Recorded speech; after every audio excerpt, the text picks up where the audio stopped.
Bonjour à tous et bienvenue pour cette nouvelle vidéo. Je suis ravie de vous retrouver. J'espère que vous allez bien, que vous avez passé une bonne semaine et que vous avez eu d'excellentes lectures. Pour ma part, ma semaine de boulot a été moyenne, voire même extrêmement moyenne. Donc du coup, pour compenser, j'ai lu. Parce que voilà, quand j'ai besoin de me changer des idées et que ça va pas très fort, je me réfugie dans la lecture ou dans le sport. Et autant vous dire que la semaine dernière, j'ai fait les deux. Voilà, je ne m'étendrai pas non plus sur ce qui se passe au travail, parce que c'est pas l'endroit, ni le lieu, ni le moment, ni... Voilà, puis de toute façon, vous ne pouvez pas y faire grand-chose. Et bon, voilà, je ne suis pas là non plus... pour me plaindre, mais bon, voilà. Donc, oui, je tiens aussi à souhaiter la bienvenue aux nouveaux abonnés qui nous ont rejoints ces derniers temps. Un grand bienvenue à vous. Et je tiens aussi à remercier tous ceux qui sont là depuis la première heure, tous ceux qui sont arrivés au fur et à mesure, à ceux qui commentent, à ceux qui regardent la vidéo sans commenter. Je vous vois, je sais que vous existez, notamment un en particulier. Tu vois, là, cette semaine, j'ai pas oublié la dédicace. Donc, en tout cas, un grand merci à vous d'être toujours plus nombreux de semaine en semaine à me suivre. J'espère que le contenu de cette chaîne vous plaît et que je vous donne plein d'idées de lecture. Parce que c'est aussi le but principal quand même de cette chaîne. Alors, on va commencer tout de suite avec, si je vous mets pas la couverture, ça va être ennuyeux. J'ai commencé Red Rising, le tome 1 de Pierce Brown aux éditions Hachette.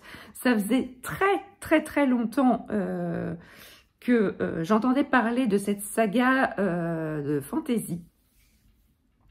Et moi, j'en avais entendu beaucoup de bien. Et j'avais jamais sauté le pas. Et puis, j'ai eu l'opportunité de solliciter le service presse audio via NetGalley. Et du coup, je l'ai obtenu. Donc, du coup, j'ai écouté Red Rising, ce tome 1, et je dois dire que je suis un petit peu mitigée par ce tome 1. Mitigée, alors, je vais quand même vous raconter un petit peu de quoi ça cause. On suit Darrow. Darrow qui est un jeune homme, alors lui c'est l'anti-héros par excellence. Il n'aspire à rien d'autre qu'à vivre une petite vie pépouze. Hein, il a un boulot, il est mineur. Bon, c'est pas non plus un boulot tranquillou. Hein, y a des risques quand même dans ce job. Mais voilà, Darrow, il en a cure. Voilà, il est marié, il a une jeune épouse. Et lui, tout ce qui l'intéresse, c'est de vivre auprès de son épouse et avoir une vie de famille tranquille, voire même peut-être fonder une famille. Sauf que ça va pas se passer comme ça. Sauf que il va arriver un événement qui va complètement bouleverser la vie de Darrow et qui va le propulser à la tête d'une rébellion. Parce que voilà, le monde est ainsi organisé. Il est organisé en castes. Darrow fait partie des rouges, c'est-à-dire la caste la plus inférieure du système. Et vous avez bien au-dessus, les Or, qui ont quasiment toute autorité sur les autres castes. Et ce sont, voilà, ça fait partie les Or font partie des dirigeants. Et donc Darrow va être propulsé à la tête de cette rébellion. Il va infiltrer l'école où on forme les Or et il va du coup poursuivre sa mission. Et du coup, on apprend beaucoup de choses sur le mode de fonctionnement de ce monde des Or. Et Darrow s'aperçoit quand même, alors, à les côtoyer, qu'ils ne sont pas tous mauvais, qu'ils ne sont pas tous méchants et qu'ils n'ont pas tous des tendances de dictateurs ou tortionnaires. Il va apprendre à les connaître pour certains d'entre eux. Et il va quand même être amené à mener sa mission. Alors, dans ce premier tome, on nous explique un petit peu comment ça se passe, on nous explique les tenants et les aboutissants de cet univers, on nous présente les personnages. J'ai trouvé peut-être que c'était un tout petit peu long par certains côtés, par certains moments. Mais malgré tout, il y a quand même quelque chose qui fait que on a envie de continuer, on a envie de savoir ce qui va se passer. Et surtout, à la fin du tome, il se passe quand même des choses assez intéressantes, assez questionnantes. Et du coup, on a quand même envie de savoir ce qui va se passer, ce qui va advenir de Darrow dans les prochains tomes. Je crois que la saga est en 3 ou 4 tomes, je crois. Je ne sais plus, mais je crois au moins 4 tomes, si ce n'est pas plus. Donc peut-être que je lirai peut-être le deuxième tome ou pas. Ça va dépendre si je le trouve assez rapidement, si je tombe dessus assez rapidement, histoire de ne pas oublier quand même ce que j'ai lu. Mais je sais pas, il m'a peut-être manqué un petit quelque chose pour être vraiment à fond dans ma lecture et à fond derrière Darrow. Je sais pas ce qui m'a manqué, je sais pas ce qui m'a... Ouais, voilà, je ne sais pas ce qui m'a manqué là-dedans, mais il y a de très très bonnes choses, mais il me manque un petit truc qui fait que c'est vraiment un coup de cœur et une saga où je suis vraiment à fond et que j'ai vraiment envie de découvrir la suite. Alors, si vous avez lu cette saga, n'hésitez pas à me dire en commentaire si le tome 2, si la suite de la saga vaut vraiment son pesant de cacahuètes et si vraiment je dois me jeter sur la suite de cette saga ou pas. Ensuite, on va changer complètement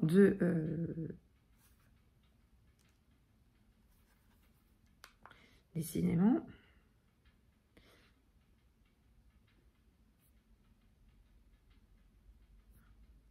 Ouais.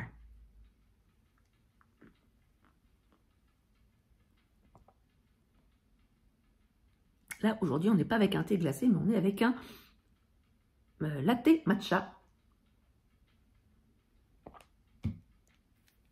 au lait de soja. Voilà, si vous voulez tout savoir. Parce que j'ai lu très récemment que le matcha était bien indiqué en cas de grosse fatigue. Ça donne un petit coup de fouet. Et voilà, ça réveille un petit peu. Hein, voilà, ça peut me permettre d'attendre les vacances sereinement. Hein, on ne va pas cracher dessus. Bref, j'ai donc lu avec plein de copines sur Instagram Le mystère de la main rouge d'Henri Lovenbruck aux éditions XO. C'est le deuxième tome des enquêtes de Gabrielle Joly. J'avais lu, c'est pareil, avec les mêmes copines en début d'année, le premier tome, donc, et qui s'appelait Le Loup des Cordeliers. Et du coup, avec les mêmes copines, on a donc décidé de commencer cette lecture commune. On l'a commencé le 14 juillet, hein, donc la célébration de la prise de la Bastille, ça tombe bien, on est quelques semaines après la prise de la Bastille à Paris. Et où l'Assemblée se met, la nouvelle Assemblée se met doucement en place, et où on aperçoit Robespierre, Danton, toutes les grandes figures de la Révolution française qui tentent de constituer un gouvernement et quelque chose où, enfin, un mode de fonctionnement où le peuple aurait plus sa voix à donner et à montrer. Parallèlement à ça, on retrouve Gabrielle Joly qui enquête toujours sur le loup des Cordeliers, qui est toujours sur sa trace. Il est très très proche de découvrir qui c'est, et il est toujours à sa poursuite, et lors de son enquête, il va faire apparaître un espèce de groupuscule dont la signature est un gant de velours rouge, donc la main rouge, un groupuscule qui aurait ses origines en Corse. Donc on apprend dans ce roman que il y a eu une guerre entre l'Italie et la France pour conquérir la Corse, parce que la Corse à l'origine était italienne, appartenait au royaume de Gênes, et du coup, voilà, on fait des retours dans le passé. Au moment de cette insurrection, il s'est passé un certain nombre de choses, et voilà, ces choses ont des répercussions 20 ans plus tard. Et du coup, Gabriel va enquêter avec Récif, ce pirate renégat qu'on a connu dans le premier tome, et également Anne-Joseph de Trémagne, une jeune femme au caractère complètement impétueux et qui a une idée de la place de la femme, du rôle de la femme dans la société très très en avance par rapport à son temps, car elle a quand même des idées et elle en parle. Et j'avoue qu'il y a quand même une scène dans ce tome 2 d'un dialogue assez savoureux entre elle et Danton, où elle lui reproche de négliger les droits des femmes, elle lui reproche de penser que les femmes ne sont pas les égales des hommes, et des hommes, quelles que soient leurs conditions, quelle que soit leur religion et quelle que soit leur origine. Il y a les hommes et il y a les femmes de l'autre côté. Les femmes sont complètement laissées à côté. Et donc, elle lui reproche dans une scène avec des dialogues particulièrement savoureux. Elle est très très en avance sur son temps, et j'avoue que ça m'a fait sourire, car voilà, je pense que des femmes comme ça, il devait certainement y en avoir à l'époque, mais bizarrement leur rôle a été comment dire, effacé de nos livres d'histoire, et je trouve ça quand même bien dommage. Bref, donc dans ce tome, j'ai eu beaucoup de plaisir à retrouver les personnages rencontrés dans le tome 1. J'avoue que Gabriel, j'ai beaucoup plus apprécié le personnage de Gabriel dans ce tome-ci, parce que dans le premier tome, il m'a beaucoup, mais alors beaucoup agacé, ce garçon, qui arrivait fraîchement émoulu, fraîchement sorti de ses études. Le gars, il avait tout, il connaissait tout, il était un érudit, voilà, il connaissait beaucoup de choses, il connaissait tout, il avait tout vu, tout connu, tout entendu. Bref, c'était l'homme à connaître. Il m'a quand même un petit peu saoulé, le gars. Oui, oh, d'accord, t'as étudié la philosophie, mais t'es pas pour autant philosophe, hein, mon gars. Hein. Donc, voilà, il m'agaçait quand même prodigieusement. Et je pense que le fait d'avoir été propulsé, bien malgré lui, dans les événements historiques pré-prise de la Bastille, l'a faire un petit peu quand même redescendre de son piédestal et remettre un petit peu les pieds sur terre. Et ici, on retrouve quand même un personnage beaucoup moins, avec un ego beaucoup moins surdimensionné, et une vision de lui-même un peu plus normale, on va dire. J'ai beaucoup, on est plus là, on avait moins le dans l'historique vraiment pur jus. Alors oui, on est quand même dans un roman historique, mais il y a quand même un peu plus de place à l'intrigue que dans le tome 1. Dans le tome 1, on était vraiment dans les prémices de la prise de la Bastille, de la Révolution française. On était vraiment, la grande histoire avait plus de place que la petite histoire. Ici, Henri Lovenbroek, il a fait un petit peu l'inverse. Il a remis l'intrigue au cœur de son récit, sur fond de romans historiques malgré tout, mais on est quand même un peu plus dans l'intrigue que dans le roman vraiment historique pur jus. Et c'est ça que j'ai beaucoup aimé. On était un peu plus dans l'action, où là les personnages de la Révolution française, ils sont un peu plus en retrait par rapport au premier tome. Et voilà, les chapitres sont très courts, c'est hyper addictif, on tremble pour les personnages. J'ai une affection toute particulière pour le personnage de Laurette, qui est très mis en avant dans ce tome 2. Et la fin m'a laissé... j'ai enguirlandé Henri Lovenbroek à la fin, je dois le dire. Il m'a pas entendu et je pense qu'il ne regardera jamais cette vidéo. S'il voit cette vidéo, je dis, mais pourquoi il a fait ça? Pourquoi il a fait ça, nom d'un chien? Bref, il se passe un truc à la fin du tome 2, je vous en dis pas plus, mais voilà, il est doué quand même, le garçon. Hein. Il est quand même doué pour nous faire des retournements de situation. Et autant vous dire que le tome 3, eh ben, on a très hâte avec les copines de le sortir. On ne sait pas du tout quand on va le sortir, mais en tout cas, on a très hâte de le sortir parce que voilà, il se passe quand même des choses dans le tome 2 où on a quand même, à la fin du tome 2, où on a hâte de se replonger dans le tome 1. Voilà. Voilà. Si vous aimez les romans historiques, allez-y, plongez dans cette trilogie de Henri Lovenbroek et vous ne serez absolument pas déçus. Ensuite, j'ai lu le tout dernier roman de Douglas Kennedy, C'est ainsi que nous vivrons, aux éditions Belfond. C'est un service presse que j'ai eu grâce à Annette Gallet, également en audio. Et comment vous dire que ce roman de Douglas Kennedy, il est extrêmement intéressant de par l'intrigue, mais également par tous les sujets d'actualité, des sujets de société qu'il soulève. Ici, on est dans un futur assez proche, malgré tout, hein, car on est en 2045, sachant qu'on est en 2023, 2045 est quand même assez proche.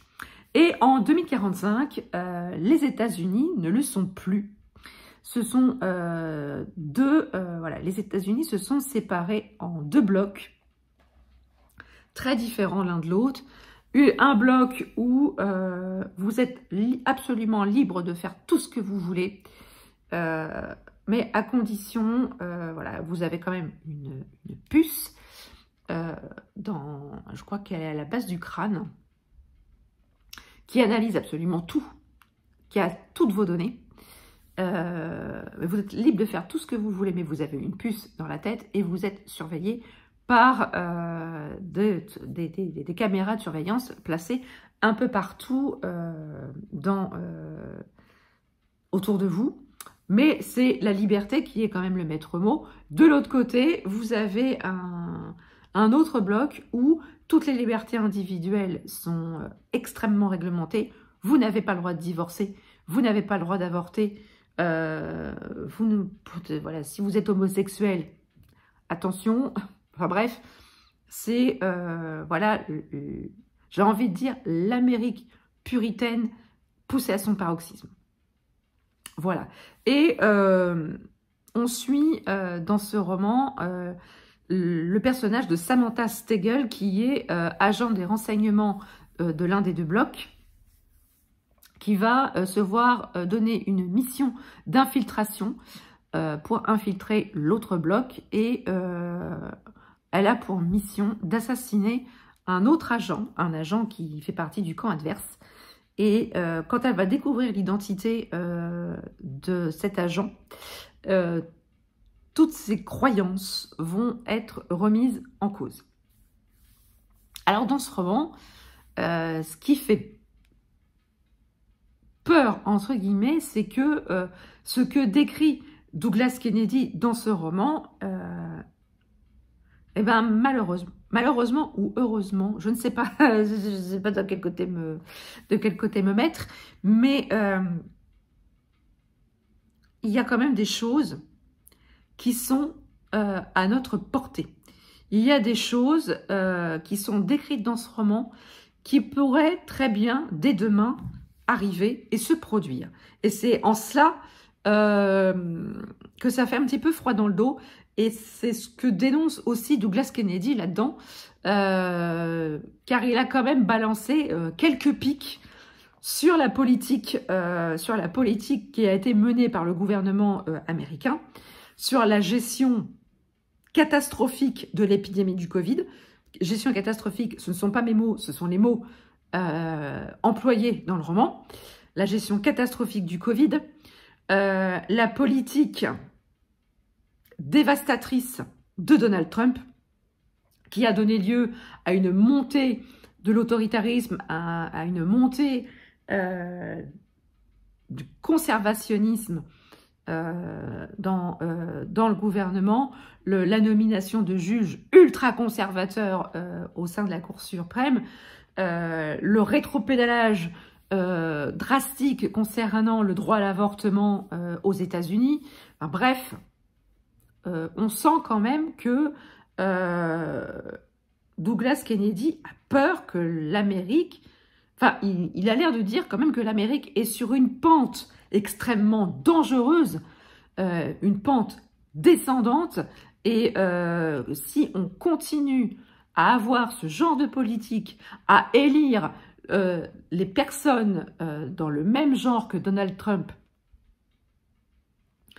ça risque de donner des conséquences absolument catastrophiques pour l'avenir. Et c'est...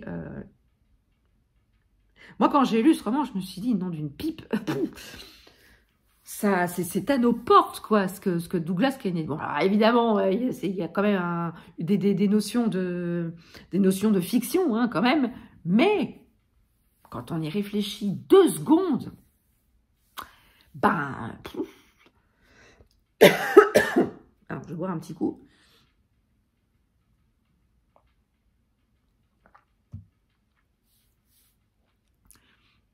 Il y a quand même certaines choses qui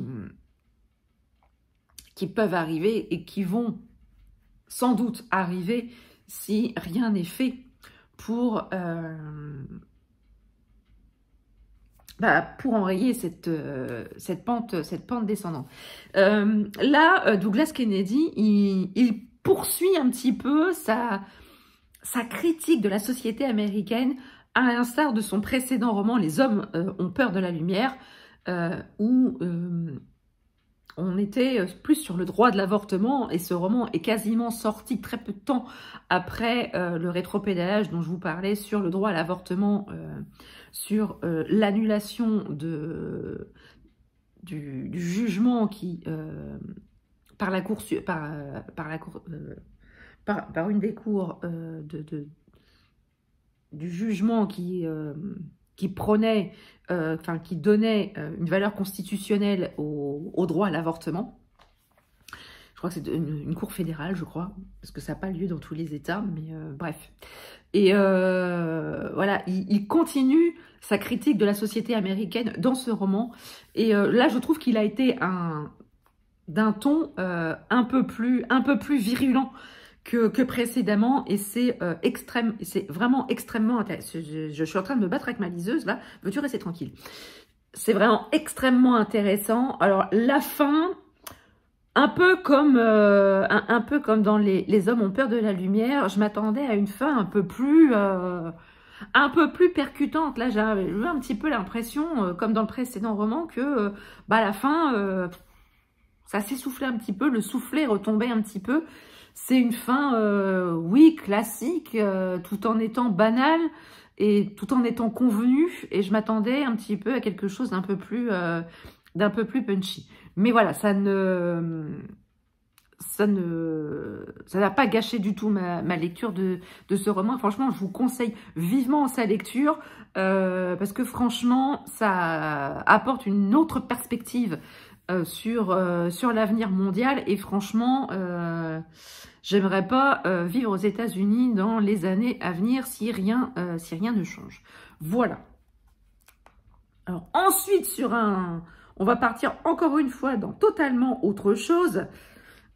Toujours dans le cadre de l'été en série, j'ai lu Les Annales du Disque Monde, le tome 7, Pyramide, aux éditions de La Talente.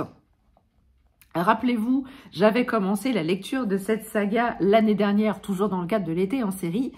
Et là, pour l'été en série de cette année, j'ai décidé de poursuivre ma lecture de cette saga. Et donc ici, on est dans un tome un peu qui ne rentre pas dans une sous-série.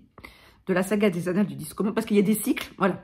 Il y a des cycles dans la saga des Annales du Disque Monde, et Pyramide ne fait partie d'aucun cycle. Donc voilà, c'est un... On va dire que c'est un one-shot dans l'univers de la saga des Annales du Disque Monde.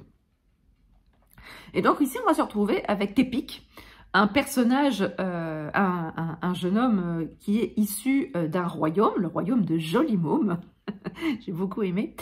Le royaume de Jolimôme, où son père, le pharaon, l'a envoyé dans la capitale du Disque Monde, à Ankh-Morpork, afin de lui donner une éducation. Et donc, Tépik est entré dans la guilde des assassins, où il va poursuivre pendant quelques années son apprentissage au sein des assassins, et on le retrouve au tout début du roman à son examen de fin d'études pour savoir s'il va devenir un assassin ou non.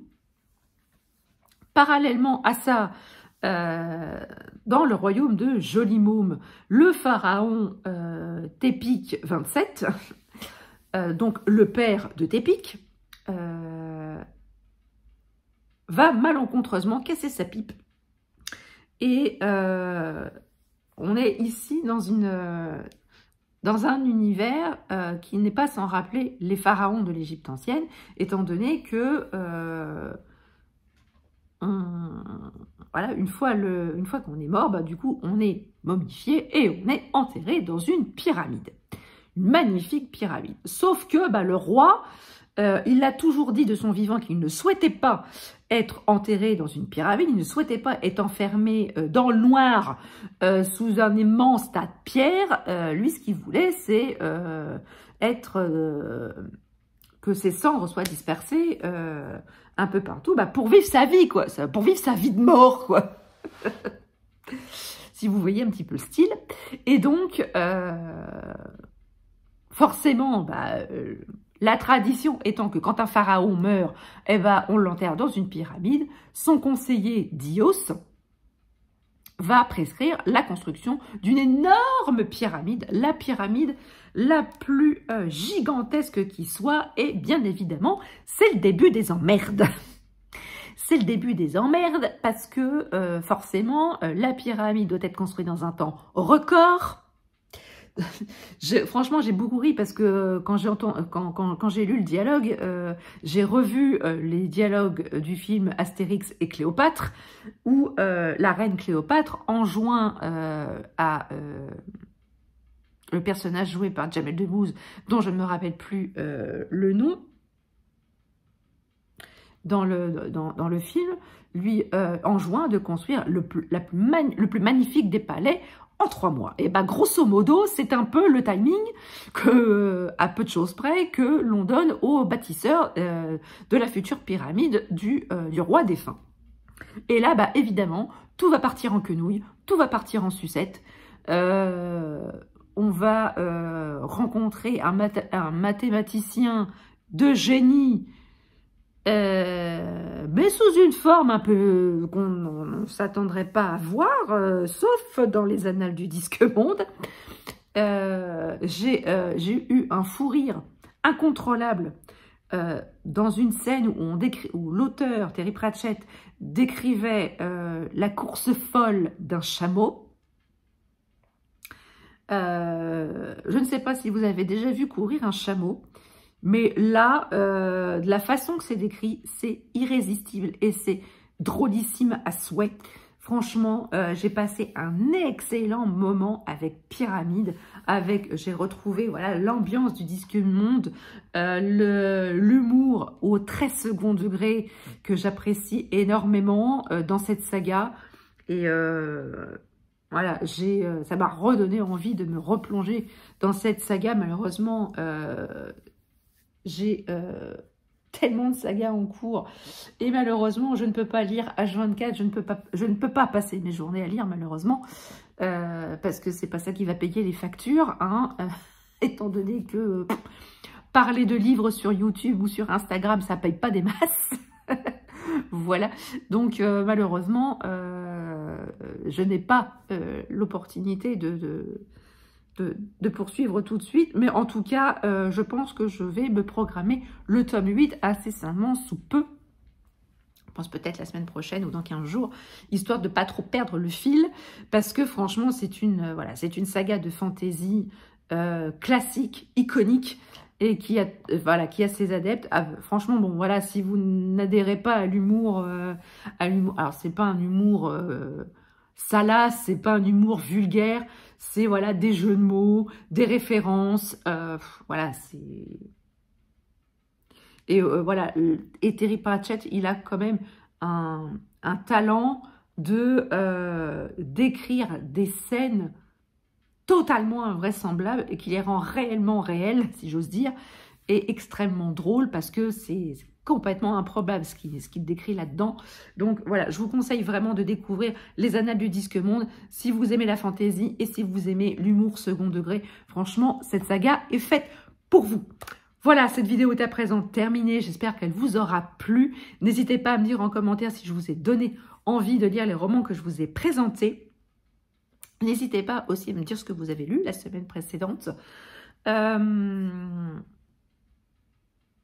Voilà, c'est vrai qu'avec mon chéri, on a réfléchi ce week-end à faire d'autres styles de vidéos, des vidéos où on vous décrirait un petit peu, un peu l'envers du décor, comment on vit, quelles sont nos routines, la routine sportive, la routine d'organisation pour la semaine, au niveau des repas, au niveau, voilà, la routine sportive, au niveau un peu ce qu'on fait pour limiter au maximum les déchets.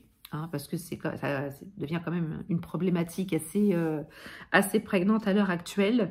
Donc, on voulait faire une petite série de vidéos, peut-être faire une playlist un petit peu à part sur la chaîne. Donc, n'hésitez pas aussi à me dire en commentaire si ce genre de vidéo, vous intéresserait ou pas. Voilà, n'hésitez pas à me le dire en commentaire. Peut-être que j'ouvrirai un petit sondage. Un petit sondage là-dessus pour avoir vos avis en toute bienveillance, bien évidemment. Sur ce, je vais vous laisser. N'hésitez pas à mettre un pouce en l'air, à partager votre instant de visionnage et à vous abonner si ce n'est pas encore fait. N'hésitez pas, c'est gratuit, ça fait plaisir et ça ne fait de mal à personne. Sur ce, je vous laisse. Je vous souhaite une très très belle journée, de très très belles lectures et je vous dis à très bientôt pour une prochaine vidéo. Ciao!